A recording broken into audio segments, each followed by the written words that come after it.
I'll take that as a compliment, Isabel. OK, so in 2013, I fronted a documentary called Porn on the Brain for Channel 4. The political hot potato of the time, and here we are again, was that pornography was poisoning ostensibly a generation of young men who were acting out porn fantasies and becoming misogynistic and sexually brutal and all the rest of it. And back then, and again, time has stood still, the answer from the government is to try and switch off the internet, which cannot happen. It just can't. I've spoken with about 45,000 teenagers throughout Britain, from every rank of school, from the most elite schools to council estate schools behind barbed wire. And the issue is the same. I ask them, if the government introduced these age verification checks, who could get around them? And all their hands go up. How, though? Because you're being asked to either provide details of a credit card or a third party to prove that you're over 18.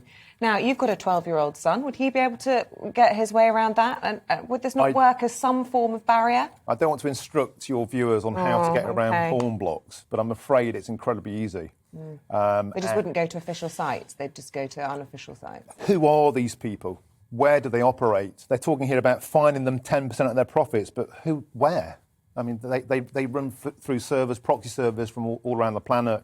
It really is a sort of snake without a tail. And this idea... So you're saying they're not like television companies. You know where Channel 5 is, you know where Channel 4 is. But whoever these publishers are of all of this, you think they're more slippery to pin down? Well, they are. And they are, working oftentimes alongside some of the most bankrupt industries on the planet. The trading in human... prostitution. So to make them stand up as Ofcom would, I think, is naive. And all I've said all along is prohibition never works. So what does work then? Because this is something that I know so many parents worry about. And I don't know if it's particularly a mother's worry or if you share that concern as a father, but I have a 6-year-old son, and I know that quite often I think half of 10-year-old boys have seen hardcore pornography, and I look at him and I think it's just years till his innocence is taken away in a way that our generation never had to go through. It is a sad yet inevitable phenomenon. And I think all we can do is teach people to critically consume.